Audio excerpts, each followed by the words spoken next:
Kita sudah jadi co-host ya, bisa share screen dan sudah direkam.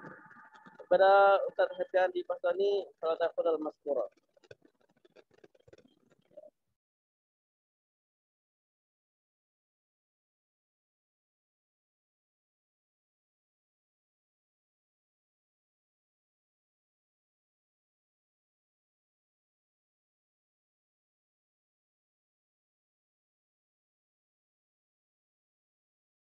Masih di mute Ustaz, masih di mute.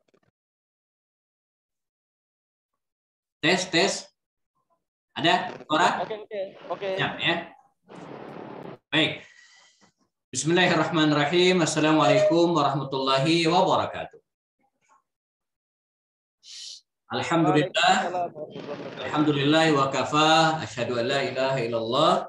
Asyhadu anna Muhammadan abduhu wa rasuluhu al-Mustafa wa ala alihi wa sahbihi wa mawala. Rabbi syrah li sadri wa yassir li amri wahlul 'uqdatam min lisani yafqahu qawli. Ya, bersyukur kepada Allah SWT pada pagi hari ini kita bisa bersua lagi walaupun lewat online dengan teman-teman sekalian, jamaah Rumah Quran Sa'adah. Ada beberapa yang sudah bergabung ya, mungkin yang lain sedang proses, ada Ibu Ros, Bu Martini, Ipa Harun, Aini dan seterusnya ya. Yang lain mungkin masih OTW ya. Ya, saya izin live kan ini di Instagram saya ya. Biasanya lewat YouTube, tapi sesekali lewat Instagram di live kan ya. Biar teman-teman yang lain yang punya waktu bisa menikmati juga ya. Yang kedua, mohon doanya, insya Allah nanti siang pada zuhur saya menuju ke bandara untuk memimpin jamaah umroh ya, berangkat tanggal 9 hari ini dan pulang nanti tanggal 20 insya Allah sudah di Bogor lagi. 21 malam lah insya Allah. Mohon doa semoga selamat di perjalanan. Antum berangkat juga, Ustaz? Antum berangkat juga? Iya. Antum berangkat juga? Betul, nanti malam berangkat jam 19.05 insya Allah. Ya, mohon doanya. Nanti ada perangkatan lagi tanggal 24 November bagi yang pengen gabung monggo ya. Oke, baik. Tema kita hari ini menarik ya, tentang transaksi utang piutang. Transaksi utang piutang di mana dalam kehidupan kita sehari-hari tidak mungkin dilepaskan. Ya, sulit dilepaskan dari kondisi seperti ini ya. Saya coba mute beberapa yang ya bocor ya. Tidak mungkin dilepaskan. Bahkan hal yang sangat sepele misalnya ketika kita mohon maaf misalnya ke warung misalnya kan, atau kehabisan air galon, air mineral misalnya, sedang berada di luar, kita telepon tetangga kita yang punya warung, Bu, tolong antarin air galon di rumah lah, stoknya lagi kosong, nggak ada orang atau cuma ada bibi atau seterusnya ya. Nanti uangnya ditransfer atau uangnya kita diantarin. Itu dia udah ngutang. Nah, jadi kalau ada yang bilang, Ustaz, saya sangat anti utang piutang, nggak pernah saya ngutang. Ya bagus sih, bagus. Cuman pertanyaannya benar nggak sih gitu kan? Karena fakta dalam keseharian sengaja, ya bukan nggak sengaja, tapi itu terjadi. Ya. Jadi kita ngambil air galon duluan, air mineral, kemudian bayarnya besok, itu udah ngutang namanya. Itu ngutang ya. Nah, sehingga tidak bisa tidak ngutang bisa ya, tapi sulit gitu ya kondisi seperti ini. Ya kalau bisa dihindari, berkes bagus banget. Tapi kalaupun harus berutang ya, dalam Islam itu boleh. Ada aturannya, sangat-sangat dibolehkan. Bahkan Nabi pun berutang kepada seorang Yahudi namanya Zaid bin Sa'nah. Nanti kita ceritakan, Nabi pun ngutang, Nabi berutang. Ya. Nabi pun minjam ya, baju, bukan baju perang, tameng ya, kepada sahabat beliau namanya Sofwan bin Umayyah. Ya, Sofwan bin Umayyah bin Khalaf. Ya. Waktu itu dia belum masuk Islam. Nabi minjam itu kan ngutang. Ya, ngutang. Meminjam direk beliau ya, atau tamengnya ada berapa puluh untuk perang Hunain pada waktu itu ya. Nah, Umar bin Khattab juga ngutang ya. Nah, Umar bin Khattab juga ngutang. Ada seorang sahabat namanya Mu'adz bin Jabal ya. Mu'adz bin Jabal itu dikisahkan dalam riwayat, saya coba mengingat-ingat ya, dia pernah, Mu'adz bin Jabal ini ngutang dan ditagih oleh yang punya utang yang ngutangin gitu kan, yang ngutangin ditagih sampai Yahudi ya, Yahudi emang yang rajin ngasih utang itu emang Yahudi gitu ya. Ya, jadi Muaz ini ngutang dan cukup gede ya, 200 gram emas gitu ya, 200 gram emas, berapa rupiah tuh hari ini, gede banget ya, 200 gram emas kepada seorang Yahudi ya, namanya Yohana bin Maria ya, namanya Yohana bin Maria waktu itu ya. Dan sampai Muaz bin Jabal ini ya kesulitan bayar, tapi ditongkrongin oleh orang Yahudi itu sampai dia mau Jumatan nggak bisa gitu ya. Bisa Jumatan gara-gara punya utang. Nah, bagaimanakah pandangan Islam terhadap utang piutang ini? Nah, teman-teman sekalian, alhamdulillah bahwa dalam Islam kita dibolehkan berutang, sangat-sangat boleh. Ya, tapi ada syaratnya. Apa itu? Harus bayar. Jadi kalau utang itu harus bayar. Bahkan dia sampai di akhirat. Dalam hadis yang terkenal sekali, fima makna, dalam maknanya dikisahkan ada seorang yang meninggal dunia dan para sahabat minta kepada Rasul agar orang ini disolatkan. Apa kata Rasul? Hal alaihi dain, hal alaihi adain. Dia punya utang nggak? Ya. Kalau dia punya utang, kata Rasul, saya tidak akan ya, mensolatkannya hatta yuqda alaihi, sampai ada yang ngelunasinya. Jadi Nabi nggak mau ya, sampai ada orang yang nggak mau sholatin sampai yuqda, sampai orang tersebut ada yang melunasinya. Wallahi demi Allah, kata Rasul, andai orang ini mati syahid, punya utang, maka dia tidak akan masuk surga. Mati syahid, punya utang 3 kali dia mati syahid, tapi tetap menyisakan utang, maka dia terhalang ya, masuk surga. Ya. Utang kepada Allah kita bisa bayar, kita bisa minta maaf, ampun kepada Allah. Tapi kalau utang ke manusia, Allah tidak bertanggung jawab, ya, karena berurusan dengan hukukul adami, hak-hak manusia, ya, hak-hak manusia. Nah, sehingga karena itu dalam Islam, lagi-lagi saya ulang bahwa utang piutang ini di zaman Rasulullah pun terjadi, ya, sangat-sangat dibolehkan, ya, boleh. Tetapi selain harus membayar, nah ada beberapa adab yang harus kita perhatikan. Ya. Pertama, ini saya nggak sempat bikin slide-nya, ya, tapi kita catat saja ya, kita catat sama-sama karena ini kayak belajar waktu saya SD, ya, gurunya menggunakan papan tulis, ya, dan justru dengan menggunakan papan tulis itu kita jadi rajin mencatat, ya, sebab setelah itu papan tulis ini dihapus. Kalau sekarang dosennya gurunya pakai PowerPoint. Jadi nggak mau nyatat, ya, karena nanti tinggal minta filenya saja. Masih ini ya, kemarin dari rumah ke sini jalan saya, kemarin dari BM. Ada yang bocor. Oke ya. Etika kita catat barang-barang supaya nempel. Etika utang piutang.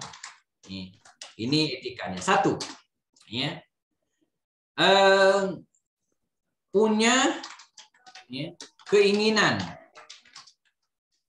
kuat untuk melunasi. Ini ya. Jadi kalau kita punya utang, ya, harus punya keinginan kuat untuk melunasi. Dan Allah Subhanahu wa taala insya Allah akan membantu seorang hamba yang berkeinginan kuat untuk melunasi utangnya. Karena itu mohon maaf teman-teman sekalian, ya, kita siapapun yang punya utang, baik yang hadir di acara kita ini, ya, ataupun yang mendapatkan atau mungkin suatu saat mendengarkan kajian ini, ya, ada pertama adalah punya keinginan kuat untuk melunasi. Berapapun utang kita, miliaran, punya keinginan kuat. Nanti Allah akan memberikan kemudahan. Nah, karena itu cara paling efektif untuk melunasi utang bagi orang yang tidak mampu itu dengan cara mencicilnya. Ya, ini saya sarankan ke teman-teman, ya. Jadi yang punya utang cukup besar, ya, ingat, ya, itu adalah utang harus dibayar. Tidak sanggup sekaligus, ya, dicicil. Suatu saat kalau dicicil, suatu saat akan lunas. Misal utangnya 100 juta. Dalam hitungan standar kan cukup gede, ya. Itu kalau dibiarkan ya nggak akan lunas. Tapi kalau kita cicil entah 500.000 sebulan, 500, suatu saat akan lunas gitu kan. Dan ingat ketika kita punya keinginan dan kemudian diberikan rezeki ya harus diutamakan gitu kan. Makanya dalam hadis lain Rasulullah kemudian mengatakan matlul ghani zulmun, ya, menunda-nunda pembayaran itu zalim, nggak boleh. Nah, makanya yang kedua, ya, ini adabnya tidak boleh menunda pembayaran. pembayaran. Ya. Padahal dia sanggup. Kecuali nggak sanggup. Kalau nggak sanggup nanti ada penjelasannya. Padahal dia sanggup membayar, maksudnya. Matlul ghani, ya, menunda-nunda pembayaran bagi orang yang berkemampuan, ya, itu zalim. Nah, kalimat ini juga selain utang sebenarnya bisa juga karena misalnya karyawan, itu juga utang. Jadi seorang pengusaha yang punya karyawan, ya, dan ketika jatuh tempo membayar, ya, karyawan atau gajian, ya, lalu kemudian nggak dibayar, ya itu termasuk utang. Nah, ini dan ketika jatuh tempo saya gajian setiap tanggal 25 nih, sudah tanggal 25 nih nggak bayar, padahal dananya ada. Kecuali kalau nggak ada misalnya, ya dia bertanggung jawab untuk mencari gitu kan, atau lupa, nah, diingatkan. Tapi kalau dia sanggup dan waktunya sudah jatuh tempo, maka dia tidak boleh menunda. Matul ghani zulmun. Nah, bagaimana kalau tidak sanggup? Kalau tidak sanggup membayar. Dalam Al-Quran ketika bicara tentang runut-runut riba, ya, itu ada firman Allah SWT yang mengatakan, wa in kana dzu usratin fanadhiratun ila maisar. Ya. Wa in kana dzu usratin, kalau dalam keadaan kesulitan, ya, saya berutang kepada Ustadz Miftah, ya, telah jatuh temponya, lalu kemudian saya nggak bisa bayar, ya, maka dianjurkan untuk apa? Fanadhiratun ilai maisarah, ditunda sampai dia sanggup membayar sesuai dengan kesepakatan ulang. Ya, disepakati lagi kapan akan bayar. Jatuh tempo nih, tapi nggak punya uang. Oke, kita sepakati lagi kapan, gitu kan? Nah, jadi ada kesepakatan ulang ketika, ya, tidak bisa membayar, ya, saat jatuh tempo. Saat jatuh tempo. Jadi kalau jatuh tempo nggak bisa bayar, kita sepakati lagi kapan mau bayar, gitu kan? Biar, nah, ini adab-adab ketika kita berutang, ya. Nah, yang keempat, teman-teman sekalian, dan ini mungkin yang utama, gitu kan, mencatat, ya, dicatat. Jadi utang itu dicatat.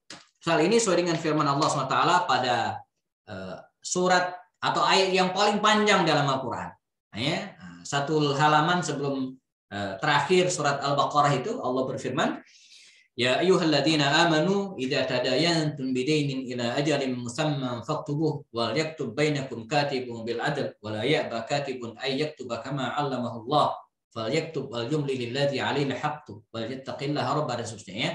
Jadi satu surat, satu ayat, satu halaman utuh. Saya nggak pegang mushaf ini, ya. Nanti dicek, ya, di Al-Quran, ya, surah Al-Baqarah. Sebentar, saya ambil mushaf.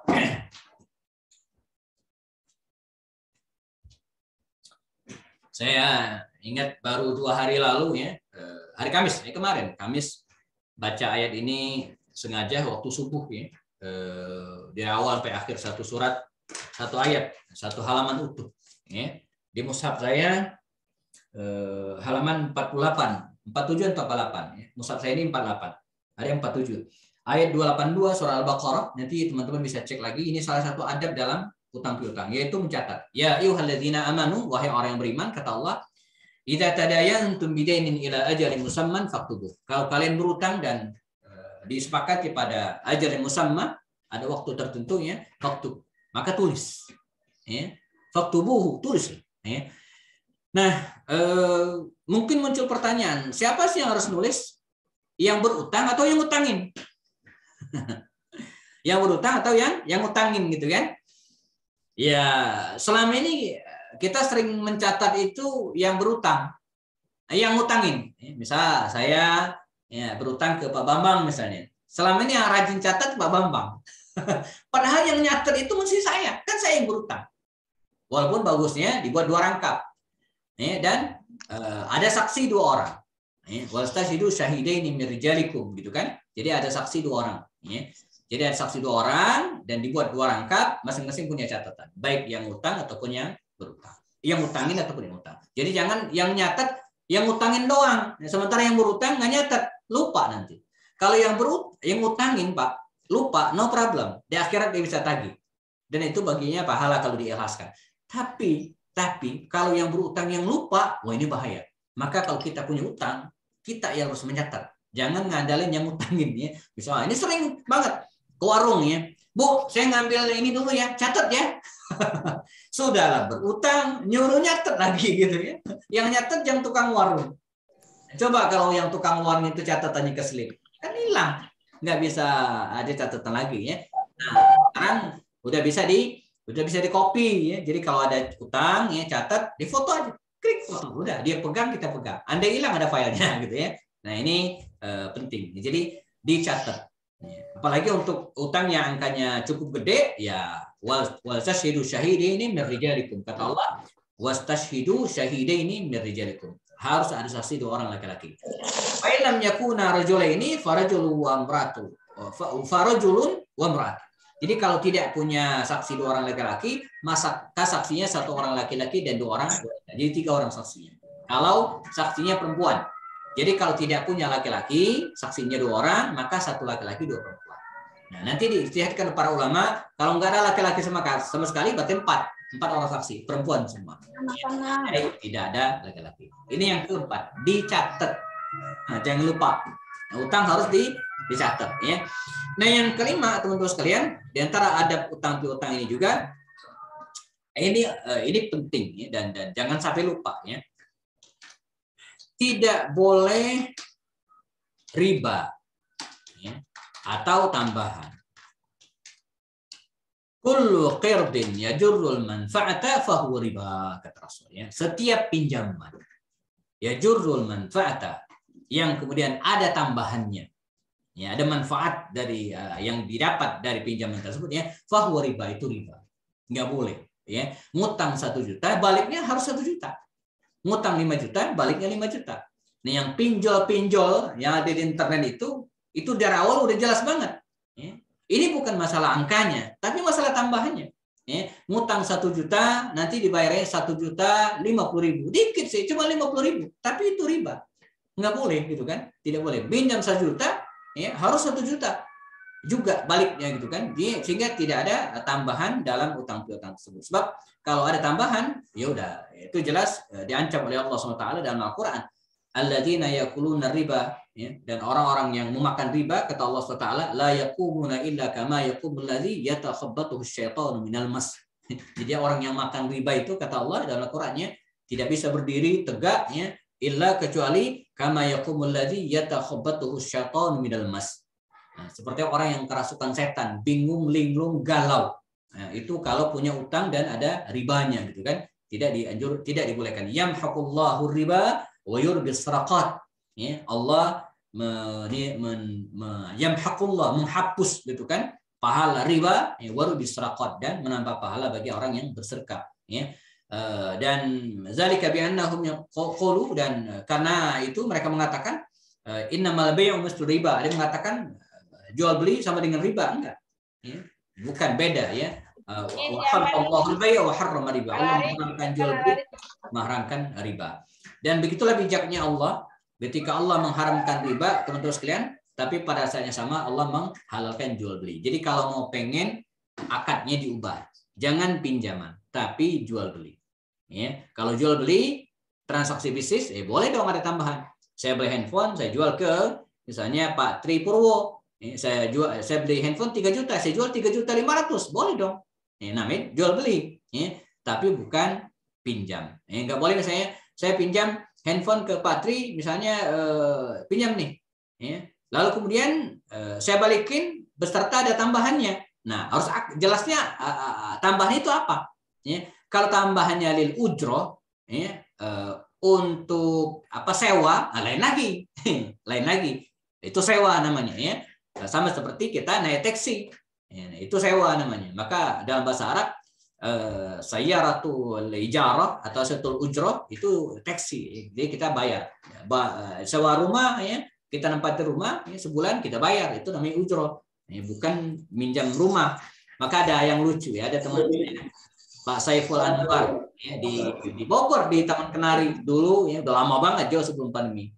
Waktu dia mau mudik ke Bangka waktu itu ya, dia bilang, saya mau mudik ke Bangka ya, nggak ada orang di rumah. Ane titip ya motor di rumah, katanya kan. Nah, jadi dia mau naruh motor di rumah saya. Boleh-boleh saja saya bilang, tapi akadnya harus jelas nih. Ente titip atau saya pinjam? Terus gimana katanya? Ini canda ya, serius ya. Ya kalau ente titip, ada biaya titipnya. Ada biaya, kan titip saya kan harus tanggung jawab dong gitu kan. Kalau hilang gimana gitu kan? Ini titip. Ada sewa titipnya. Seperti saya nitip sepeda motor di terminal dulu ya, waktu suka sering ke Jakarta titip 5.000 sehari gitu kan. Karena dia tanggung jawab. Nah, ya, titip akad ya. Atau saya pinjam. Kalau saya pinjam bisa jadi saya bayar sewa gitu kan. Ini candaan, tapi jelas akadnya. Kata dia apa? Ya, saya titip deh, ya, titip gitu kan. Tapi ya mbok ayah nggak ada sewanya ya. Cuman saya izinkan make ya ini pertemanan saja, artinya tidak akadnya tidak terkaku. Karena itu dari awal bahwa dalam pinjam meminjam itu pastikan teman-teman sekalian tidak ada tambahannya. Ya. Kalau ada tambahan jelas nggak boleh. Ya. Pinjaman online yang suka ditawarkan di internet itu jelas haramnya. Tidak boleh karena jelas ada tambahan.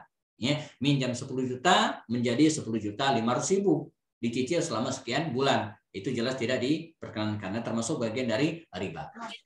Etika utang piutang juga teman-teman sekalian, selain dicatat kemudian tidak boleh riba. Yang berikutnya adalah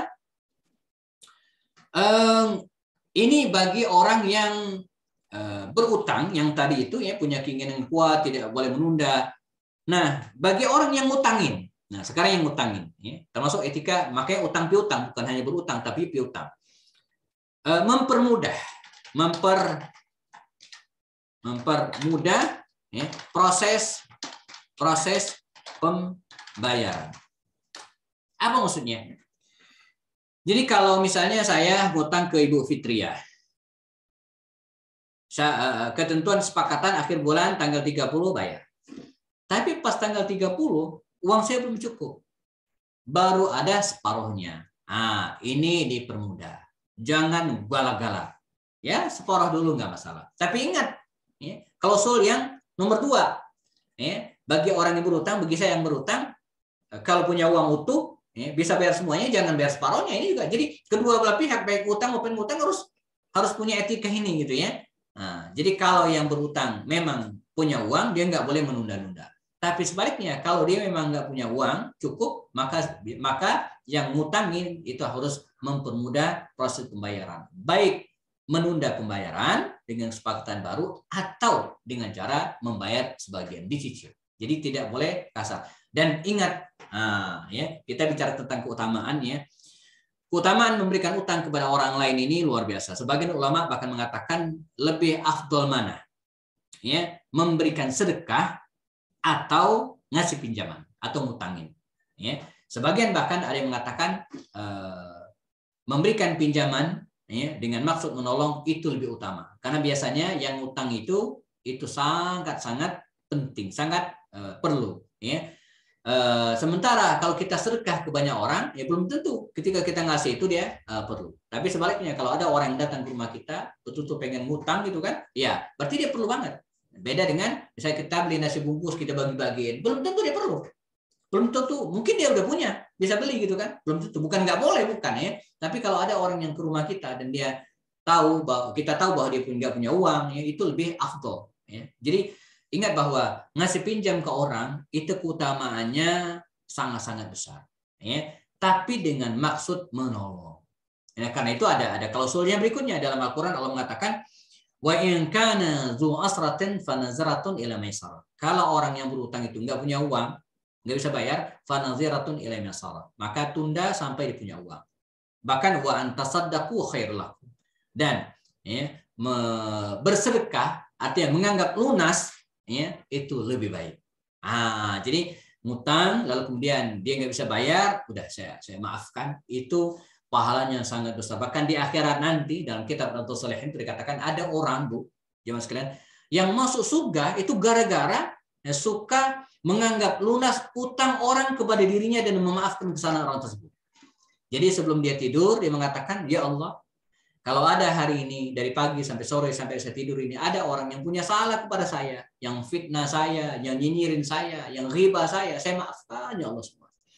Ya Allah, kalaulah ada orang yang punya utang ke saya sampai sekarang belum lunas, saya anggap lunas semua udah. Itu dia dipanggil ya oleh malaikat lewat pintu khusus. Lewat pintu yang namanya afuna 'anil nas. Lewat pintu orang-orang yang suka memaafkan kesalahan orang lain. Pintunya khusus spesial. Nah, jadi ada keutamaan tersendiri bagi orang-orang yang suka ngutangin. Tapi ingat, ngutang untuk ngebantu, bukan untuk ngejerat. Nah, ini yang fatal gitu ya. Ngutangin gitu kan. Tapi pada saat yang sama, dia ngasih bunga yang besar. Wah, ini lintah darat. Nah, ini namanya lintah darat. Haram hukumnya, nggak boleh. Ya, mestinya ketika kita ngutangin orang itu, lagi-lagi, bukan untuk bisnis, bukan untuk nyari duit. Kalau Anda pengen nyari duit, bisnis. Ya, transaksi jual beli. Jangan ngutangin.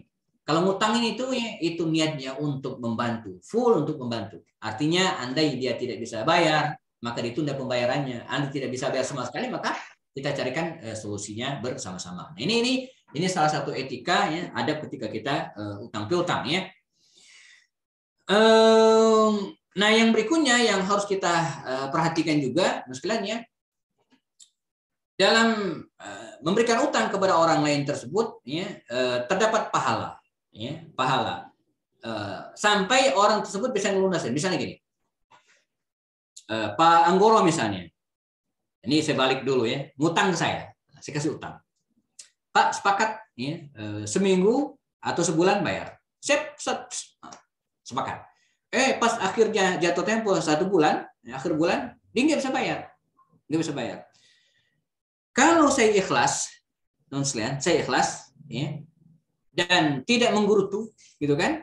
Ikhlas, menunda pembayaran sampai dia bisa bayar, maka setiap hari, di saat dia tidak bisa bayar sampai dia bisa melunasin, itu dihitung sama dengan saya bersedekah kepada Pak Anggoro. Luar biasa gitu kan?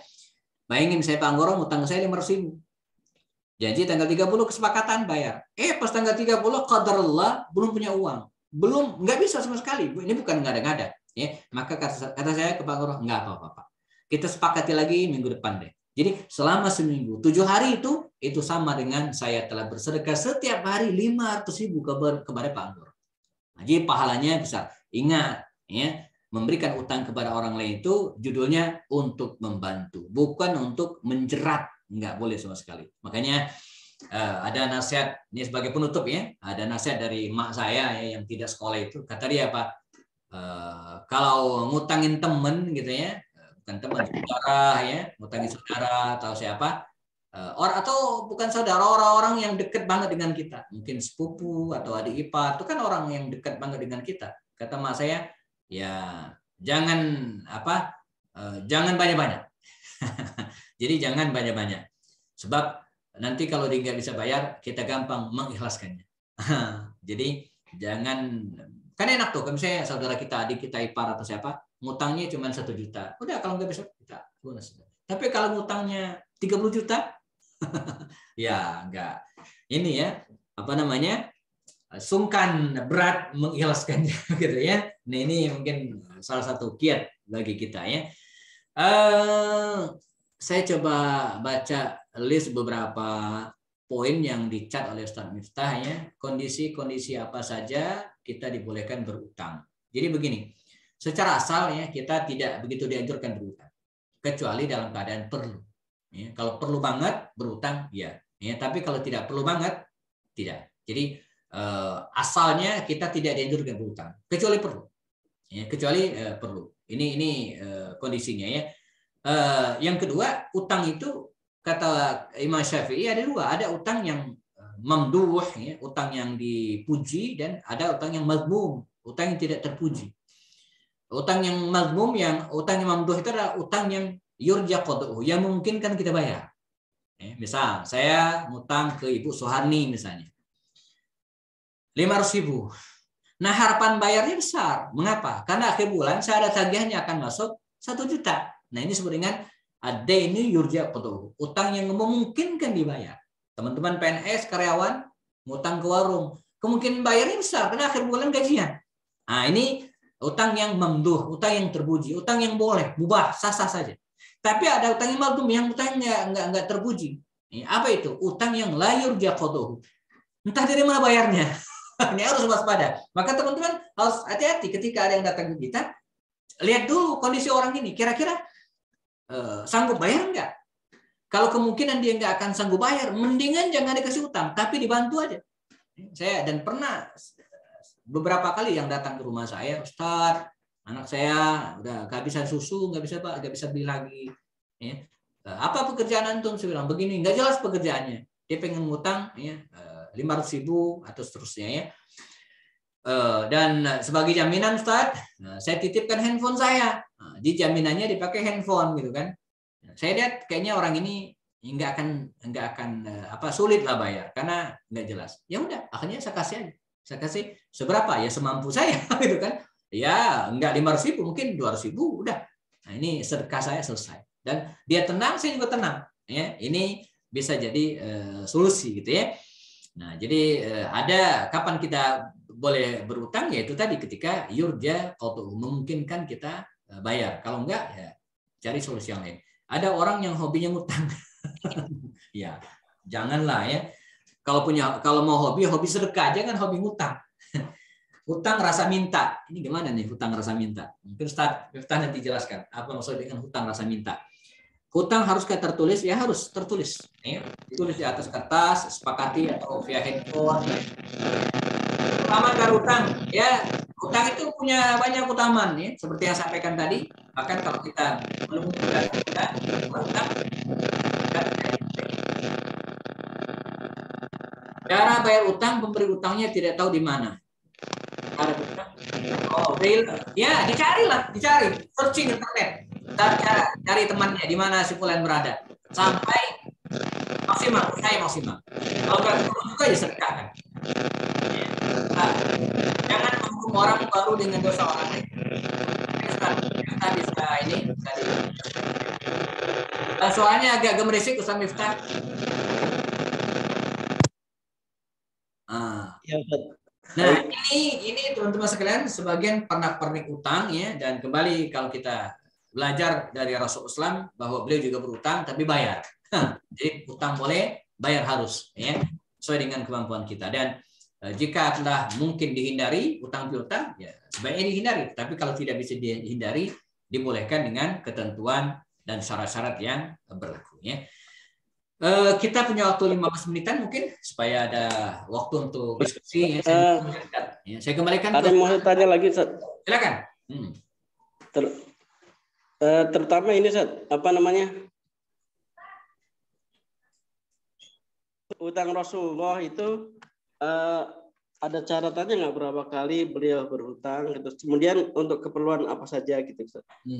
Antum mencatatkan sirah. Iya. Dan Pak sahabat gitu. Ya. Jadi kalau berapa kalinya mungkin tidak terdata kalinya, tapi ada beberapa kisah. Ada beberapa kisah bahwa Nabi pun berutang. Misalnya seperti yang sampaikan tadi, Rasulullah SAW pernah berutang kepada seorang Yahudi, namanya nama Yahudi itu Zaid bin Sa'nah. Ya. Zaid bin Sa'nah. Wallahu alam, ada yang mengatakan dia sempat masuk Islam gitu ya. Untuk sebuah keperluan. Dalam riwayat itu tidak disebutkan keperluannya apa ya. Jadi Nabi terpaksa berutang kepada seorang Yahudi Madinah namanya Zaid bin Sa'nah untuk sebuah keperluan lil hajah. Tidak disebutkan keperluannya apa. Ya. Dan Zaid bin Sa'nah ini bersedia meminjamkan uang kepada Nabi dan mereka pun sepakat pada tanggal sekian bulan sekian harus lulusan ini. Nah, lucunya ya, 3 hari sebelum jatuh tempo, Zaid bin Sa'nah ini menagih Rasulullah dengan kata-kata yang kasar dan sumpah serapah begitulah ya. Ya Muhammad, ya, mengapa engkau tidak bayar utang gitu kan? Dengan nada yang tertinggi ya. Nah jadi, akhirnya Umar yang ada di samping Rasulullah mendengar tersebut ya, Umar sebaliknya menghardik Zaid bin Sa'nah dan bahkan dalam kisah itu mau dipukul gitu kan, tapi kata Rasul jangan ya Umar ya, dia punya haknya. Lalu meminta Umar untuk nasihatin Zaid ini apa kata Rasul ya, dia ya, katakan kepada dia ya Rasul ya Umar, katakan padanya ya, biarkan saya membayar utang saya dan haknya untuk menagih dengan cara yang baik. Nah, ini pelajaran. Jadi kalau kita nagih itu ya harus dengan cara yang baik. Jangan nggak boleh kasar. Dengan cara yang baik, dengan cara yang beradab gitu ya. Lalu Rasulullah mintakan Umar untuk bayar utang kepada Zaid bin Sa'ad ini, ya, walaupun belum jatuh temponya gitu kan.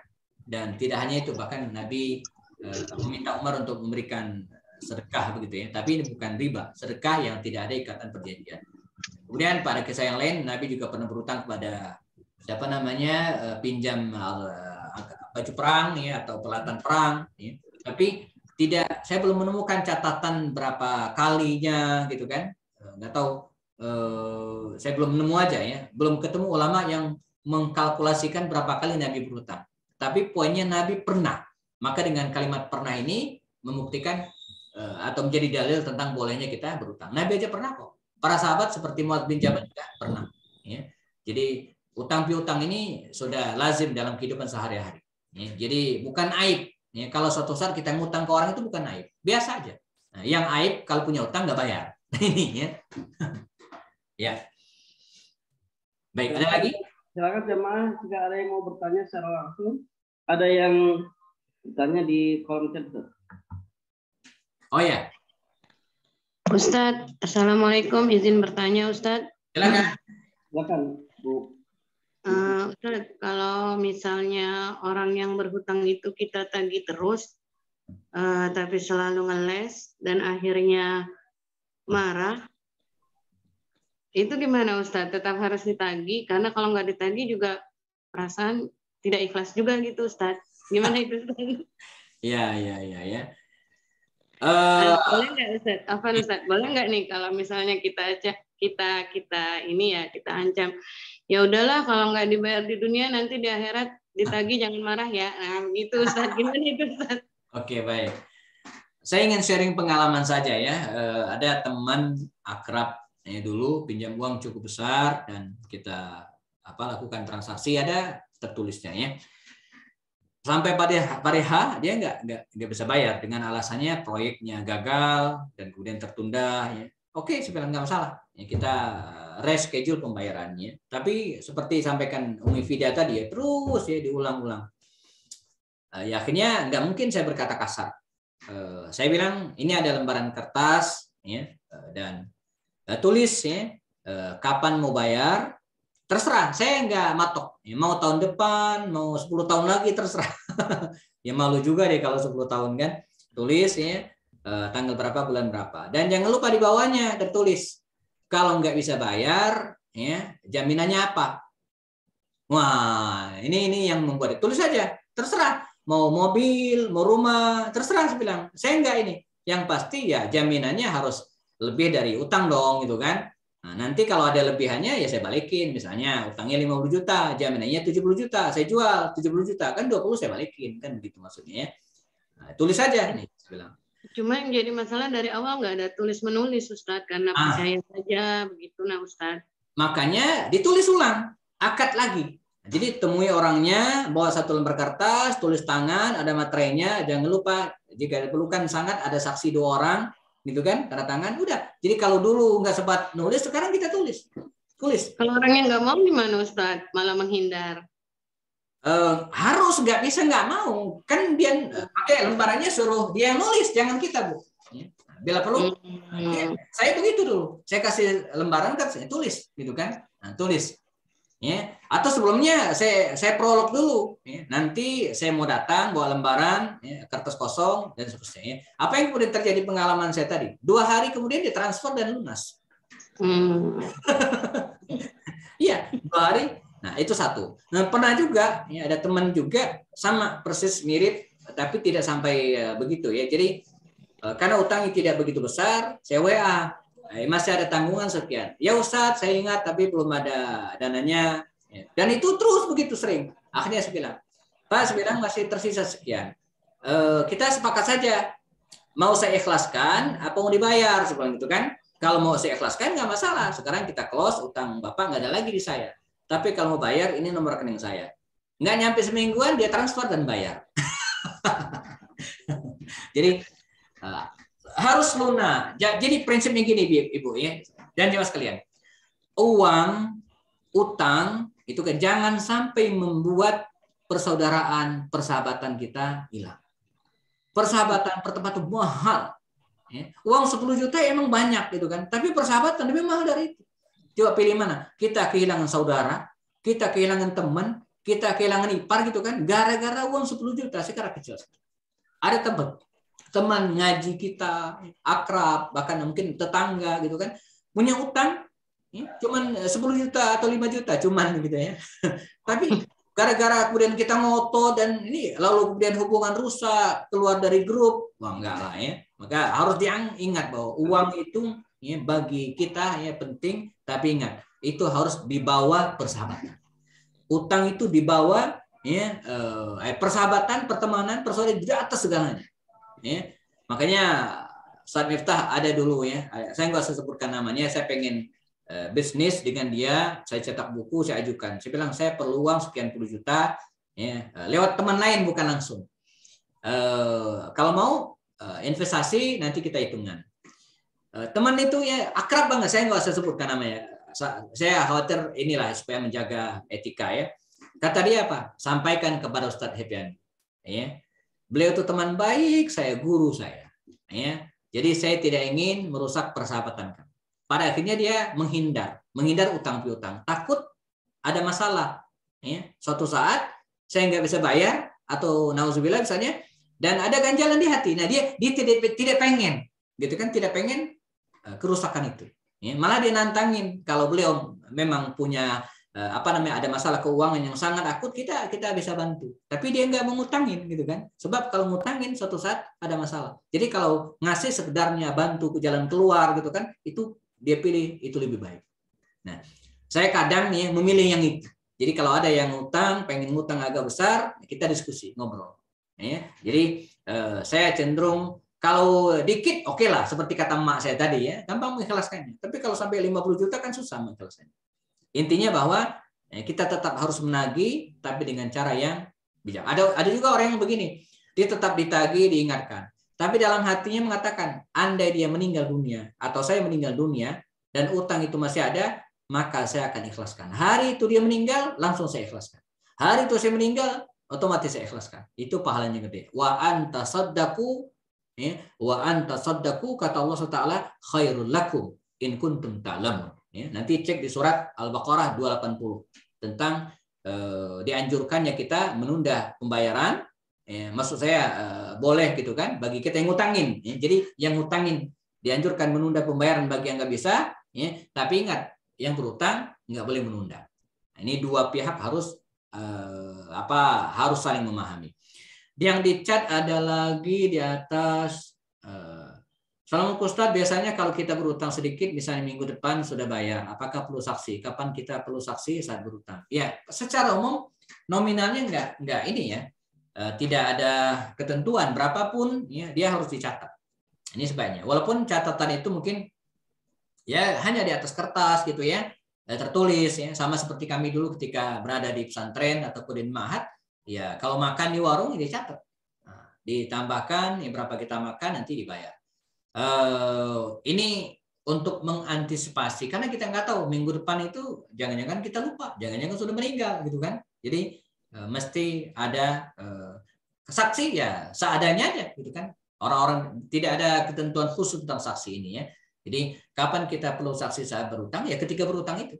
Sebaiknya ketika kita berutang itu ada yang tahu ya. Jadi entah keluarga kita, anak kita ya, supaya apa? Saksi ini maksudnya ada yang tahu. Jadi nggak mesti di atas meterai tanda tangan, ya nggak juga. Was tashidu syahidaini itu minimal ada 2 orang ya di antara yang dekat dengan kita tahu bahwa kita ngutang. Ya. Dari Ibu Ainur Cahan tadi sudah, kemudian Pak Budiman, bagaimana posisi perantara utang Ustaz? Ada ojol yang minta carikan dana buat bayar kontrakan tersebut. Lalu kami mencarikan pinjaman ke pihak lain. Sampai sekarang anak ojol tersebut tidak ada kabar beritanya dan menghilang, tidak bisa dihubungi. Status hutang tersebut apakah jatuh kepada kami? Tidak, ya, tidak jatuh kepada orang yang memfasilitasi, tapi bertanggung jawab, gitu ya, bertanggung jawab untuk mencari, menghubungkan, gitu kan, antara orang yang berutang dan ngutangin. Diupayakan terus. Tapi bahwa dia harus bayarin ya, yang nggak diwajibkan kan bukan yang ngebayarin. Dia cuman membantu memfasilitasi. Tapi harus diingat Pak Beriman ya, ojol tadi itu ya, atau pinjaman-pinjaman, bukan ojolnya, pinjol, nah itu yang harus padai. Itu rata-rata sebagai besar itu riba. Itu yang harus waspadai ya. Yang kedua, harus hati-hati juga memfasilitasi orang untuk utang. Karena kita emang nggak wajib bayar, tapi menjadi tanggung jawab etikanya kita harus tetap bertanggung jawab. Secara moral kita bertanggung jawab, tapi tidak secara material harus bayar karena bukan kita yang utang. Ada lagi? Oh, lalu saya bertanya lagi, Ustaz. Silakan, Ustaz. Ini yang saya maksud menghukum orang yang mau hutang dengan kelakuan orang yang lama gitu. Gimana? Kalau ada? Menghukum orang yang mau hutang dengan perilaku orang lama. Waduh, dia nggak bayar hutang nih, kabur gitu. Oke. Nggak mau ngasih hutang lagi, padahal yang baru mau hutang itu kan dia benar. Gimana? Ya. Begini, ini menggabungkan antara menjaga husnuzon dengan tetap waspada. Betul ya bahwa bank aja kalau kita minjam ke bank gitu kan, itu ada track record, itu dilacak tuh. Ya, kita ini riwayat keuangannya gimana gitu kan? Pernah masalah enggak? Ya, kalau masih punya tanggungan utang bla bla itu ya dipersulit ya. Enggak. Itu namanya track record. Itu boleh menjadi salah satu pertimbangan kita dan itu hak kita. Hak kita yang bermasalah itu orang lain gitu. Dia nggak mau lagi ngasih utang kepada siapapun apalagi ya. Oh, jadi digeneralkan gitu ya? Iya. Semua orang, ya itu juga nggak boleh karena masing-masing orang beda. Walaupun itu hak dia, ya, itu hak dia. Tapi tidak boleh, tetap harus khusus. Karena tidak semua orang curang kan, tidak semua orang nggak bayar utang. Ada yang memang harus meminjam ya, terutama pinjaman yang baik tadi itu. Misalnya bulan depan dia akan bayar gajian dan sekarang belum punya uang tapi penting banget kan, yang seperti ini perlu dibantu banget gitu ya. Jadi atau misalnya ada orang yang terjerat utang gitu kan, dia harus bayar tempo hari itu, kalau enggak dia akan dibunuh, nauzubillah ya, dia akan dipenjara. Nah dia harus bantu itu harus gitu ya. Orang terjerat, maka dalam Islam kan wal gharimin itu kan dalam kitab fikih termasuk mustahiquz zakat gitu ya. Orang yang terjerat utang akut gak bisa makan gara-gara ngutang, itu harus diberikan solusi. Ya, harus solusinya. Jadi jangan biarkan, misalnya mohon maaf di perkampungan atau perumahan-perumahan dekat perkampungan itu ada yang kena jerat lintah darat gitu kan, dia ngutang lalu kemudian nggak bisa bayar, setiap bulan dia harus bayar bunganya. Nah, itu harus dibantu yang seperti itu. Tapi ingat, harus ada keinginan dari orang tersebut untuk menyelesaikannya. Nah, jadi misalnya bayar uangnya 5 juta utangnya, setiap bulan bayar misalnya utangnya saja 200.000 terus saja. Nah ini kan lama-kelamaan bisa kejual TV. Nah, maka kita take over utangnya itu, kita bayar 5 juta, nah dia bayar ke kita dengan cara yang nyicil. Nah itu besar pahalanya karena menyelesaikan masalah, gitu kan. Nah, jadi jangan digeneralkan, jangan deh. Enggak, padahal ini orang butuh bantuan, butuh bantuan. Ya kan, yang lain jika ada lagi. Ini ada yang di chat Instagram nih Ustadz dari Imam Ade, saya bacakan. Assalamualaikum Ustadz, saya mau tanya, kalau yang berutang nggak bayar-bayar bertahun-tahun, padahal sudah saya suruh cicil, terus dia nyicil bertahun-tahun, sisanya setengah lagi dari utangnya. Kalau saya nggak nagih lagi, saya dosa nggak Ustadz? Itu hak ibu ya. Jadi kalau mau nagih itu hak ibu ya. Kalau mau ikhlaskan juga itu haknya di ibu. Mau nagih boleh, nggak dosa. Karena itu hak ibu. Mau mengikhlaskan juga wa antasaddaqu khairul lakum. Itu juga bagus. Udah separoh kita anggap lunas, itu juga bagus. Tapi kalau pengen nagih itu hak. Nggak boleh ada yang menghalangi. Ibu nggak dosa karena nagih. Itu hak. Ya. Nah, jadi mengambil hak itu diperkenankan. Tentu dengan cara-cara yang baik, bijak. Cara yang baik. Masih ada di chat Zoom, Ustaz? Ya. Kalau ada perceraian, pengadilan memutuskan mantan suami membayar sejumlah uang ke mantan istri untuk biaya anaknya setiap bulan. Tapi kalau ditagih selalu bilang tidak ada, akhirnya mantan istri malas nagih. Berdosakah istri? Ya. Ini emang dilihat putusan pengadilan itu ya. Jadi biasanya putusan pengadilan itu yang saya tahu dalam Islam ya. Ketika seseorang diceraikan oleh suaminya, maka suami tetap memberikan hak nafkah ya selama masa iddah. Ya, masa iddah. Begitu selesai masa iddah dia nggak tanggung jawab lagi. Kan udah ceraiin gitu kan? Udah cerai. Tapi kalau masih dalam masa iddah, maka suaminya berkewajiban memberikan nafkah gitu kan sampai selesai masa iddah. Begitu beres, udah. Nah, selama masa iddah ini itu menjadi hak istri untuk meminta sesuai dengan kesepakatan. Ya, sesuai dengan kesepakatan yang diputuskan oleh pengadilan. Begitu untuk anak-anak seterusnya kali itu. Untuk anak-anak nafkahnya seterusnya kali ya.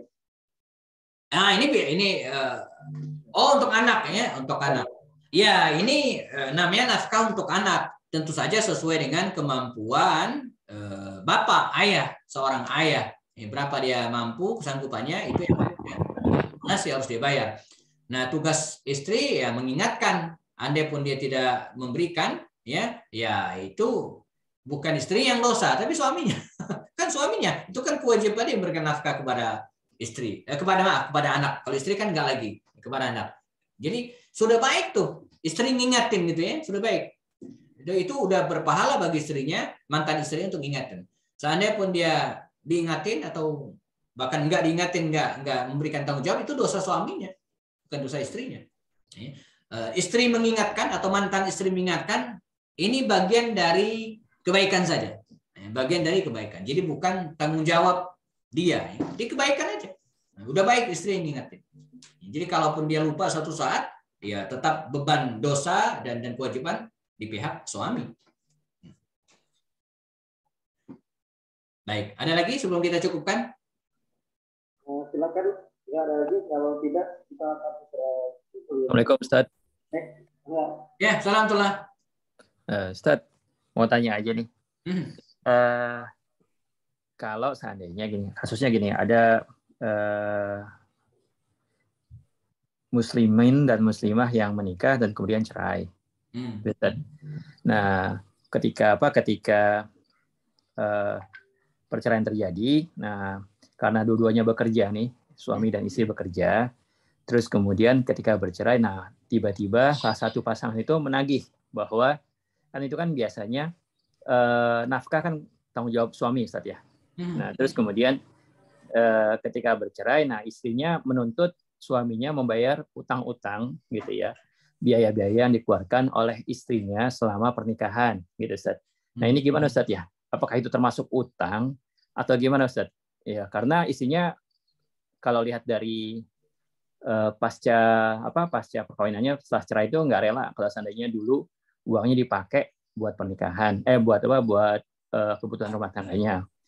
Tapi kalau sebelumnya itu kayaknya baik-baik saja gitu, Ustaz ya. Apa sih nggak ada, dia nggak anggap itu utang gitu ya, bahwa itu kerjasama antara suami istri saja gitu ya.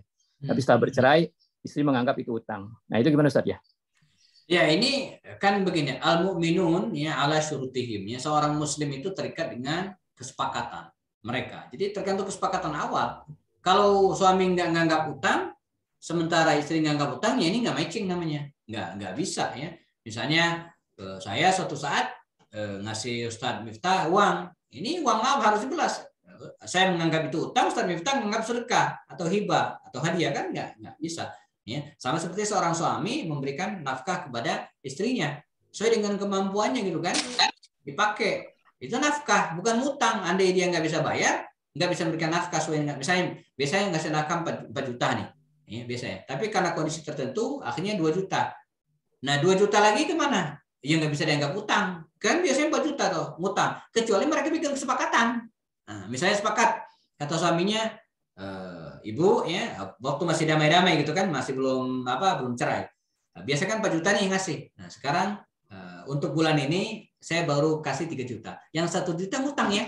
Nah, ntar bulan depan atau bulan depan berikutnya saya bayarin jadi 5 juta untuk nafkah berikutnya. Nah, itu baru utang karena ada kesepakatan di awal. Tapi kalau enggak, istri main hakim aja, nafkah suaminya yang kepake dia nggak utang, sementara suami nggak ngutang, ya nggak Nggak bisa karena suami nggak nganggap itu bagian dari utang kecuali ada kesepakatan. Ini kesepakatan seperti sampaikan tadi.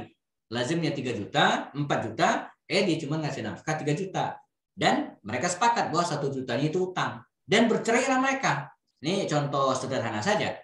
Ya utang bagi suami, dia harus bayar karena utang. Tapi kalau enggak, ya nafkah. Nafkah itu kan menjadi kewajiban suami ya, tapi sebatas kemampuan mereka dan kesepakatan mereka. Karena itu nafkah bagi seorang istri dan keluarganya, bagi-bagi tiap-tiap keluarga kan beda-beda. Ada yang 4 juta, 5 juta, sesuai dengan kemampuan suami dan sesuai dengan kesepakatan istri. Jadi nggak bisa dianggap utang kalau suaminya dari awal nganggap itu bukan utang. Itu penghakiman utang sepihak namanya ya. Wallahu alam. Baik, nampaknya tidak ada lagi Ustaz. Fadil ya sesi menutup dengan doa.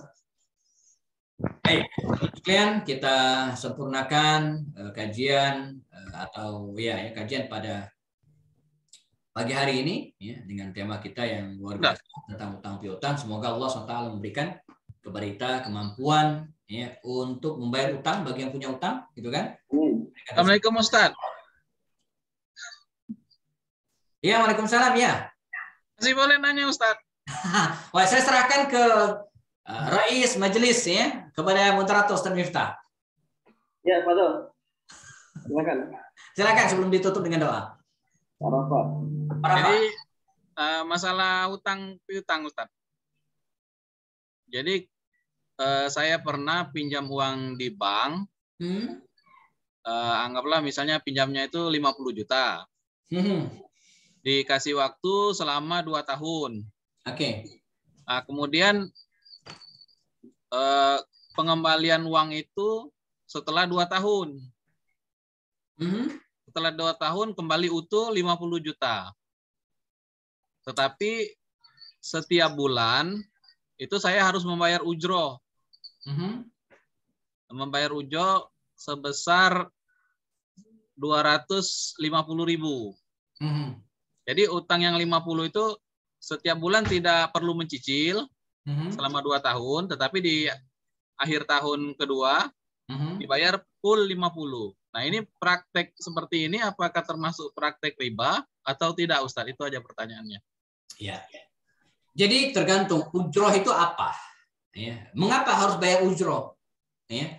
Kalau uang 50 juta itu kita pakai untuk suatu aktivitas yang membuat pihak bank itu berusaha sehingga kita ada ujrohnya, boleh. Tapi kalau nggak ngapa-ngapain, diminjemin doang, tahu-tahu minta ujroh, ini nggak boleh. Nggak boleh, berriba. Ya. Ujroh itu kan upah artinya. Ya. Mengapa kita ngasih upah dia? Ya. Kalau karena minjemin doang, nggak bisa. Tapi kita ngasih ujroh itu karena dia ada upaya lain. Misalnya, ya, kita pengen berangkat haji. Nggak punya uang. Ya. Maka kita kerjasama dengan bank. Pak, tolong dong, saya pengen daftar haji ini. Ya. Belum punya uang cukup. Gitu kan? Berapa? Ya 25 juta. Atau suami istri saya 50 juta lah. Nah, saya pengen berangkat. Kata bank, baik, saya talangin dulu. Nih, uang 50 juta, gitu kan? Nah, sehingga Bapak bisa berangkat haji. Bisa daftar dulu, berangkat entar gitu kan, nunggu porsi. Kan begitu lazimnya ya. Nah, sehingga uang 50 juta ini ya bisa untuk daftar porsi haji. Nanti Bapak nunggu ketentuan Kemenak. Ini depak berapa tahun berjalan ya. Nah, uang 50 juta ini utuh. Bapak harus balikin ke kami, dicicil boleh, dibayar di ujung boleh, terserah. Sesuai dengan kesepakatan. Kalau tadi dibayar di ujung gitu kan. Nah, pada titik ini selesai. Tapi pihak bank kan membantu. Dia membantu ke Kemenak, ngelobi sana sini dan seterusnya. Nah, kami harus ada upahnya nih Pak. Karyawan kami kan mondar-mandir, entah fisik atau administrasi. Nah, karena itu kami mengenakan ada ujrohnya nih, gitu kan? Karena kami bantu Bapak untuk proses pelaksanaan daftar haji.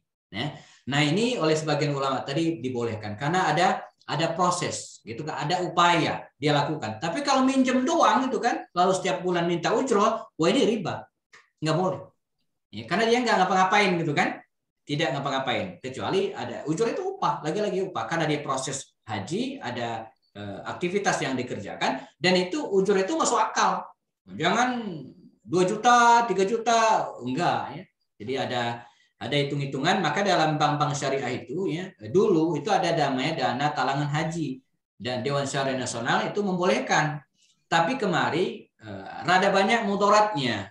Ya. Jadi sebenarnya mengapa dana talangan haji di bank-bank syariah itu dihentikan? Ya, sebenarnya bukan akadnya itu yang bermasalah, tapi membuat antrian haji makin panjang.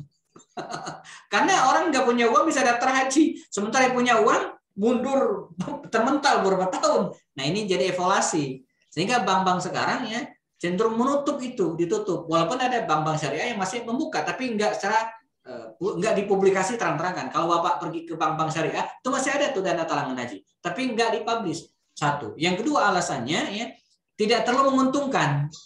Jadi dana talangan haji itu bagi bank untung itu nggak gede, kecil, ujurnya itu kecil dibandingkan dengan uang yang diberikan. Jadi bagi mereka nggak menarik aman gitu ya. Nalangin orang berangkat haji itu hitungan hitungan marginnya gitu ya. Kalau dalam bisnis itu nggak gede gitu ya. Maka ya ketika diputuskan oleh dianjurkan oleh pemerintah untuk di close, ya mereka tidak merontak karena nggak penting gitu ya, nggak, babnya menolong saja. Nah jadi kembali ke ujroh tadi, kalau ada aktivitas yang dilakukan untuk membantu segala macam ya maka itu boleh, tapi kalau enggak maka jatuhnya riba. Wallahu a'lam. Syukran Ustaz. Afwan Pak Rafa. Kita cukupkan dengan doa selanjutnya. Bismillahirrahmanirrahim. Wassalamu radhiyallahu ta'ala sadatina wa sahabat Rasulillah ya ajmain alhamdulillahi rabbil alamin. Syakirin hamdan na'imin hamdan yuwafi ni'amahu yukafi mazidah. Rabbana lakal hamdu kama yanbaghi li jalali wajhikal karim azim sultani. Allahumma rabbana arzuqna ilman nafi'ah wa amalan mutaqabbala wa rizqan halalan thayyiban mubarakan ya rabbal alamin. Allahumma rabbana la tada' lana fi majlisina hadza dhanban illa ghafarta wala daynan illa qadaita wala daynan illa qadaita wala daynan illa qadaita wala hamman illa farajta wala maridun illa syafaita wala hajatan min hawaiji dunya illa wa anta ridha wa lana salah ya rabbal alamin. Allahumma inna na'udzubika minal hammi wal hazan wa na'udzubika minal ajzi wal kasal wa na'udzubika minal jubni wal bukhl wa na'udzubika min ghalabati ad-daini wa qahri rijal ya rabbal alamin. Rabbana hab lana min azwajina wa dhurriyyatina qurrata a'yun waj'alna lil muttaqina imama. Rabbana atina fid dunya hasanah wa fil akhirati hasanah wa qina adzabannar walhamdulillahi rabbil alamin. Demikian, assalamualaikum warahmatullahi wabarakatuh. Waalaikumsalam warahmatullahi wabarakatuh. Waalaikumsalam. Ustaz Miftah. Baik, Ibu Bapak sekalian, demikian kajian LRGS di pagi hari ada berkah ini benar menjadi penambah ilmu ya dan penambah keberkahan di hari ini. Kita akhiri dengan sama doa kafaratul majlis. Subhanakallahumma wa bihamdika mohon maaf jika ada kesalahan dan kehilafan dalam membawakan acara. Assalamualaikum warahmatullahi wabarakatuh. Waalaikumsalam warahmatullahi wabarakatuh.